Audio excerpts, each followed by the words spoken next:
Fight చేశారు. I mean బీజేపీతో కావచ్చు ఈ సీట్ మీకు ఇవ్వాలి అని, పార్లమెంట్ హిందూపురం పర్టికులర్గా పార్లమెంట్ని.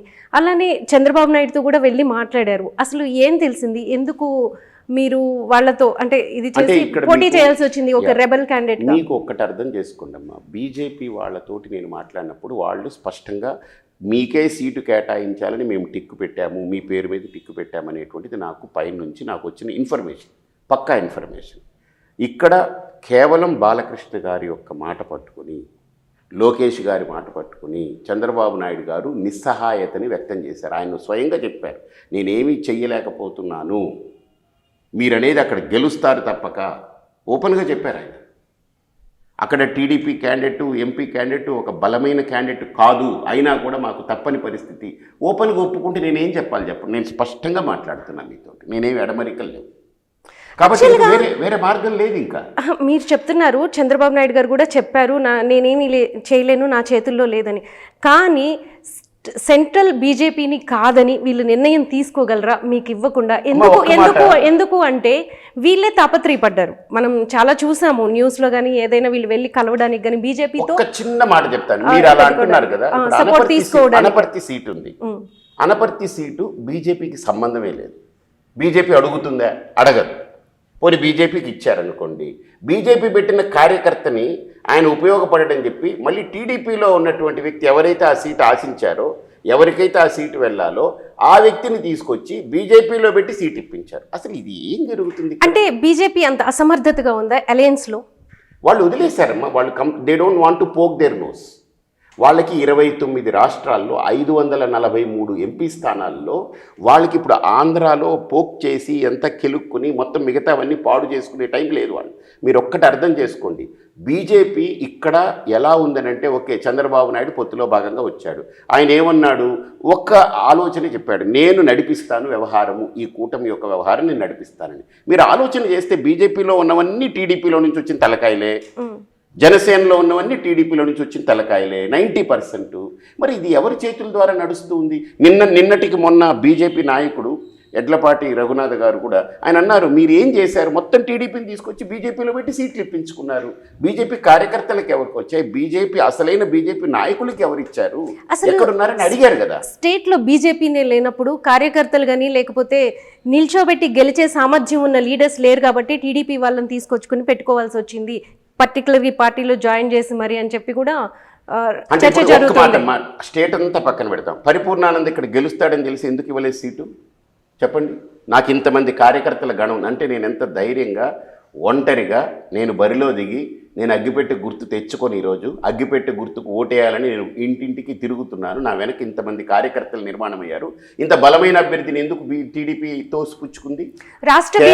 రాష్ట్ర బీజేపీ నాయకురాలతో మీరు మాట్లాడలేదా? మాట్లాడితే ఆవిడేమంటారు? మాట్లాడాను, ఆవిడ కూడా చేతులు ఎత్తేశారు. నా చేతుల్లో ఏమీ లేదు, నేనేం చెప్పినా అక్కడ వినే పరిస్థితిలో లేదని చెప్పేశారు. ఆవిడ ఓపెన్గా చెప్పారు. సరేమ్మా, ఏది ఏమైనా ఒక్క మాట చెప్తాను, ఇక్కడ బీజేపీ ఎంపీ అభ్యర్థిగా నేను దిగాలనుకున్నప్పుడు దానికి అన్ని ఆటంకాలు వచ్చాయి. ఓకే, నా కన్న తల్లి ఏం చెప్పిందని అంటే, ఆవిడకి కళ్ళు కనపడదు, ఆవిడ ఒకటే మాట చెప్పింది, పార్టీ సీట్ ఇవ్వలేదు కానీ నీ సంకల్పాన్ని నువ్వు ఓడగొట్టుకోకు, నువ్వు నిలబడు, నీ సంకల్పం గొప్పది, ఏంటి అక్కడ మంచి చేయాలనే ఒక తపన ఉంది, నువ్వు నిలబడి గెలిస్తే ఖచ్చితంగా మంచి జరుగుతుంది. నాకు తెలుసు, నా జీవితంలో కూడా నా ఈ చేత్తో ఎన్నో వ్యవస్థల్ని పైకి తీసుకొచ్చాను, నా చేతికి ఆ అదృష్టం ఉంది. నాకు ఒక నమ్మకం, ఇక్కడ ప్రజలు కనుక అదృష్టవంతులు అయి ఉంటే, నన్ను గెలిపించుకుంటే రాష్ట్రం మొత్తం హిందూపురం గురించి చర్చించుకునేలా చేస్తాను. ఒక అగ్గి ఒక పుల్ల గీస్తే ఎలాగైతే నిప్పు పుడుతుందో, నేను ఈ హిందూపురంలో ఒక అభివృద్ధి అనేటువంటి ఫైర్ని ఇగ్నైట్ చేయగలను. నాకు ఒక విజన్ ఉంది. నేను 5 నెలలుగా ఇక్కడ ఏదో పారాచూట్ వేసుకొని దిగలేదు. మా వాళ్ళు 1.5 సంవత్సరంగా ఇక్కడ వర్క్ చేస్తున్నారు. నేను 12 ఏళ్ల క్రితం నుంచే ఇక్కడ దృష్టి పెట్టాను. ఇప్పటికి ఏమీ మార్పులు లేవు, ఎక్కడ ఏమీ మార్పులు కనపట్లే. వీళ్ళ జీవన విధానాల్లో కానీ వీళ్ళ జీవన ప్రమాణాల్లో కానీ ఏ మెరుగుదల లేదు. కారణం ఏంటంటే, నేను ప్రచారానికి వెళ్తుంటే గుంపులుగా ఆడవాళ్ళు వచ్చి, స్వామి మీకు దండం పెడతాం, మాకు నోట్లొద్దు, నీళ్ళు ఇప్పించండి, తాగే నీళ్ళు ఇప్పించండి, మేము కొనుక్కొని సస్తున్నాం. రోజు బిందె 20 రూపాయలు, బిందె 30 రూపాయలని కొనుక్కొని తాగాల్సిన దుస్థితిలో ఉన్నాం. మీకు మేము ఓటు వేయాలి అని అంటే మీరు మాకు నీళ్ళు ఇస్తారా అని అడిగారు. నేను వెంటనే ఆలోచన చేసి నా పరిధిలో ఎంత ఉంటుందని నేను కొంతమందితో మాట్లాడిన తర్వాత నేను ఒక నిర్ణయం తీసుకుని చెప్పాను. ఇక్కడ ఈ హిందూపురం పరిధిలో 40,000 గడపలకి తాగునీరు రోజు 40 లీటర్లు, కేవలం లీటర్ 10 పైసలు, ఆ 4 రూపాయలు కూడా ఎందుకనంటే ట్రాన్స్పోర్టేషన్ వరకే, అది పెట్టుకుని నీళ్లు ఉచితంగా ఇవ్వాలని ఒక సంకల్పం తీసుకుని మాట ఇచ్చాను. దానికన్నీ ప్రణాళిక చేసుకుని ఇచ్చాను, ఊరికినే కాదు. 40,000 గడపలకి 40 లీటర్లు చొప్పున వెళ్ళాలంటే తాగడానికి నీళ్లు ఒక కుటుంబానికి, వంట చేసుకునే దానికి సరిపోతుంది. మిగతా బట్టలు ఉతుక్కోవడము, మిగతా నిత్యకృత్యాలకు మామూలు నీళ్ళు. ఒక ఇంటర్ కాలేజీ లేదమ్మా. ఇప్పుడు 10 ఏళ్ళు అయింది బాలకృష్ణ గారికి ఓటేశారు, అవునా? ఒక ఇంటర్ కాలేజ్ తెప్పించలేదు. ఒకటి వాళ్ళ బావగారి ప్రభుత్వం ఉన్నప్పుడు ఏమీ చేయలేదు, ఇప్పుడు జగన్ గారి ప్రభుత్వంలో అసలే జరగదు. ఇంకొకటి విచిత్రం ఏంటంటే ఇప్పుడు జగన్మోహన్ రెడ్డి గారి ప్రభుత్వంలోనే 151 మంది ఎమ్మెల్యేలు ఉంటే ఆయన ఇప్పటికీ ఒక 80 మందిని చూడలేదనేటువంటి అభివాదం ఉంది కదా, అది కూడా ఉంది. సో ఇక్కడ ఎవరిని గెలిపించినా దీనికి అభివృద్ధి అనేది జరగదు, ఇది తేలిపోయింది. కాబట్టి నేను ప్రజలకి చెప్పేది ఏంటంటే మీరు కరెక్ట్ అవ్వకండి. ఒక్క ఇండిపెండెంట్ అభ్యర్థిగా నన్ను అగ్గిపెట్టి గుర్తుకు మీరు ఓటేసి గెలిపించండి. అగ్గి రాజేస్తాం, అభివృద్ధికి అగ్గి మనం పుట్టిస్తాం. రాష్ట్రమంతా హిందూపురం గురించి చూసేలా నేను చర్చిస్తా, అసెంబ్లీలో గొంతెత్తి అరుస్తా. వాళ్ళు చెయ్యకపోతే ఎందుకు దీని మీద చెయ్యరో నేను చూపిస్తా. నా దగ్గర సత్తా ఉంది. నేను నిలబడితే ఒక సమస్యకి ఇప్పటిదాకా ఏ సమస్యకి నిలబడ్డా అది అవ్వలేదు అనేది జరగలేదు నా జీవితంలో. అందుకే మీకు రాడికల్ స్వామి అని పేరు వస్తుంది. అంటే ఒక విప్లవమో ఒక ఉద్యమమో ఎప్పుడు పుడుతుందమ్మా? మన ఆలోచనని మనం కరెక్ట్గా నిర్ణయాత్మకంగా దాన్ని పూర్తి చేస్తాం అనుకుంటేనే కదా. అక్కడ ఒక శక్తి కావాలి, ఒక ఉద్యమం కావాలి, ఒక విప్లవం కావాలి, ఒక చైతన్యం రగిలించాలి, అందరిలో ఆలోచన రేకెత్తించాలి, అప్పుడే కదా స్పష్టత ఉంటుంది. కాబట్టి నాకు క్లారిటీ ఉంది, ప్రజల్లో కూడా క్లారిటీ పెరుగుతూ ఉంది. నేను ఇంకోటి ఏం చెప్పానమ్మా, ఇక్కడ మీరు బాగా ఆలోచన చేయండి.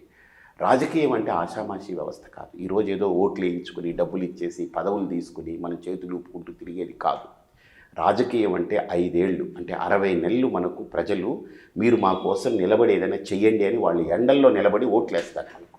ఈరోజు చాలామంది ఎందుకు చదువుకున్న వాళ్ళు పెద్ద పెద్ద వాళ్ళ ఎండల్లో రావడం ఎందుకంటే ఎవడికేసినా ఒకటే మూర్ఖులు, మొండోళ్ళు, పనికిమాలినోళ్ళు, చేతగాని వాళ్ళకే మనం ఓట్లు వేయాలి, ఎందుకు మనం వేయాలని చాలామంది వెళ్ళట్లేదు. వెళ్ళిన కొంతమంది అందులో అభిప్రాయాన్ని చక్కగా తెలియజేయగలిగిన నోటాకేస్తున్నారు. నేను అందరికీ రిక్వెస్ట్ చేసేది ఏంటంటే మీ ఛానల్ ద్వారా, మీ మాధ్యమం ద్వారా కదలండి ఒక్కసారి. ఈ ఒక్కసారి ఎండ అనుకోకుండా ఒక్కరోజు ఎండకి మీరు జడవకండి, 5 ఏళ్ళు ఎండిపోతాం. ఒక్కరోజు ఎండకి భయపడితే, బాధపడితే 5 ఏళ్ళు మనం ఎండిపోవడమే. 5 ఏళ్ళు కాదు, తరతరాలు ఎండిపోవడమే. 10 ఏళ్ళు ఏం జరిగిందమ్మా ఇక్కడ? ఒకటి, ఓట్లు వేయించుకుంటారు, హైదరాబాద్కి ఒకళ్ళు, చెన్నైకి ఒకళ్ళు, వాళ్ళ వ్యాపారాలు ఉన్నాయి, వాళ్ళు తప్పు పట్టట్లే. ఇప్పుడు బాలకృష్ణ గారు నటుడు, మంచి నటుడు, ఆయన సినిమాలో వాళ్ళ నాన్నగారు ఆ విధంగా వచ్చింది. బట్ ఇది నటన కాదు, ఇది జీవితాలు. 2,50,000 మంది జీవితాలని మన చేతుల్లో పెడుతున్నారు.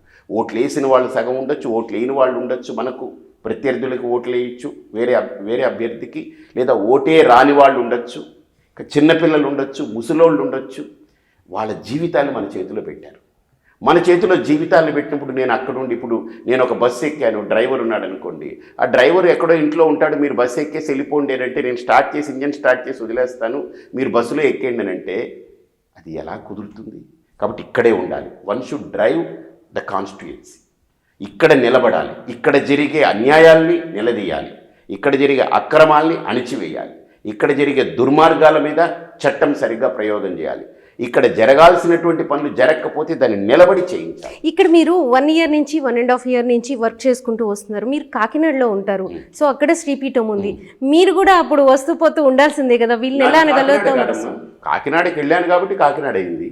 నేనేం అక్కడ పర్మినెంట్ ఇదని నేను ఇక్కడ పెట్టుకోలేదు. కాకినాడ ఏమి నా పర్మినెంట్ కేర్ ఆఫ్ అడ్రస్ కాదు. నాకు వాళ్ళు స్థలం ఇచ్చారు, ఆశ్రమం డెవలప్ చేసాం, అక్కడ వాళ్ళే నిర్వహించుకుంటున్నారు అది. ఇప్పుడు ఇక్కడికి వస్తే 5 ఏళ్ళు నేను ఇక్కడ పనిచేస్తా, ఇక్కడ నేనేం పర్మినెంట్ కాదు. ఎక్కడ నా అవసరం ఉందో అక్కడికి నేను వెళతాను. రేపు రాష్ట్రం మొత్తానికి నా అవసరం ఉందనుకోండి, రాష్ట్రం మొత్తాన్ని బాధ్యత తీసుకుంటాను. నేను వెనకడుగు వేసే వ్యక్తిని కాదు. వాళ్ళు ఇవ్వలేదని, మా అమ్మ నాకు ఒకటే నేర్పింది, వాళ్ళు సీట్ ఇవ్వలేదని నువ్వు వెనకడుగు వేస్తే నువ్వు పిరికి పందవి, నువ్వు చేతకాని వాడు అవుతావు. నీ సంకల్పం కోసం నువ్వు నిలబడు, ధర్మము నీ వెనకుంటుంది, ఈ ప్రకృతి నిన్ను అనుగ్రహిస్తుంది, నువ్వు ముందుకెళ్ళి చెప్పింది. ఇక్కడ ఇంటర్ కాలేజీ లేదు, డిగ్రీ కాలేజ్ లేదు. ఆడపిల్లలు వచ్చి స్వామీజీ మేము ఇప్పుడు 10th క్లాస్ పూర్తయింది, మేము ఎక్కడ చదువుకోవాలో తెలియట్లేదు, మేము ఏం చేయాలో అర్థం కావట్లేదు, అంతంత డబ్బులు పెట్టి మేము ప్రైవేట్ కాలేజీలకు వెళ్ళలేము, ఇక్కడ నుంచి అనంతపురం వెళ్ళి రావాలంటే మాకు కుదరదు, హాస్టల్లో అక్కడ ఉండి ఏదైనా రూమ్ తీసుకొని చదవాలంటే మా ఇంట్లో వాళ్ళు ఒప్పుకోరు, ఇన్ని సమస్యలు ఉన్నాయని వాళ్ళు వచ్చి చెప్తున్నారు. తాగడానికి నీళ్లు కొనుక్కునే దుస్థితిలో ఉంది. దీనికోసమే మీరు ఒక మేనిఫెస్టో మీరు కూడా తయారు ఒక చేశారు. పేపర్లో సప్తపది పేరుతో చేశారు. చేశారు. సో ఆ సప్తపదికి అడుగులు ఎలా ఉన్నాయి, స్టార్టింగ్ ఎలా అనిపిస్తుంది మీకు? అది చెప్తున్నాగానే ఖచ్చితంగా నేను ఇప్పుడు హాస్పిటల్కి వెళ్తే డాక్టర్లు కూడా నా చేయి పట్టుకుని మాట్లాడుతున్నారు. 800 మంది అవుట్ పేషెంట్స్ వస్తున్నారు. అసలు సిగ్గు లేదమ్మా మనకు. 800 మంది పేషెంట్లు వస్తే ఒక్క డాక్టర్ 800 మందికి ట్రీట్మెంట్ తీసుకోవాలంటే సగటున ఒక పేషెంట్తో కనీస పక్షం ఒక 7 నిమిషాలు కూర్చోకపోయినా డాక్టరు ఆ రోగం ఏం తెలుస్తుంది, పేషెంట్తో ఏం మాట్లాడతారు, ఏం రాస్తారు కదా. 7 నిమిషాలు ఒక పేషెంట్కి అయితే ఒక గంటలో ఎన్ని చేయగలరమ్మా? మ్యాక్సిమం అయితే 10 మందిని చూస్తే చాలా ఎక్కువ ఒక గంటకి. అలాంటిది 8 గంటలు ఉన్నాయనుకోండి, 80 మందిని చూడగలరు. కానీ అదే డాక్టర్ 800 మందిని చూడడం అని అంటే సాధ్యమా? 8 గంటలు ఆయన అటు ఇటు కదలకుండా 80 మందిని చూడగలరు. పోనీ ఆయన చాలా అనుభవజ్ఞుడై ఉండి ఇంకా చూడగానే పసిగట్టేది ఉంటే, ఏదన్నా శక్తి ఉంటే 100 మందిని చేయగలరు. కానీ మిగతా 700 మంది దుస్థితి ఏమిటి? ఆ జబ్బులతోటే మగ్గాలి. డాక్టర్లు చేతులు పెట్టి అడుగుతున్నారు, మంచి డాక్టర్లు ఇక్కడ పెట్టాలి, డాక్టర్లు ఎవరు రావట్లేదు, పరికరాలు లేవు, సదుపాయాలు లేవు, సౌకర్యాలు లేవు, ఇక్కడ పేషెంట్లు వస్తే మేము న్యాయం చేయలేకపోతున్నామని వాళ్ళు ఏడుస్తున్నారు. కొంతమంది డాక్టర్లతో నేను మాట్లాడితే వాళ్ళు ఎక్కడెక్కడో పెద్ద పెద్ద స్థాయిలో ఉండాల్సిన వాళ్ళు వదులుకుని ఇక్కడ సర్వీస్ చేయడం కోసం ఈ ఊరు మాదిని వచ్చిన డాక్టర్లు ఉన్నారమ్మా. వాళ్ళ తపన నాకు అర్థమవుతుంది. కానీ దీన్ని ఓన్ చేసుకునే వ్యక్తి లేరు ఇక్కడ. అందుకనే నేను ఓన్ చేసుకున్నాను. అంటే నేను ఒక సన్యాసిని, ఎక్కడైనా వెళ్ళగలను, దేనైనా ఓన్ చేసుకోగలను, అంతే కదా. కాబట్టి నేను హిందూపురాన్ని ఓన్ చేసుకున్నా. లెట్ us see హిందూపురం నన్ను ఓన్ చేసుకుంటే వాళ్ళ అదృష్టవంతులు. నేను ఓపెన్గా ప్లీజ్ సబ్స్క్రైబ్ .news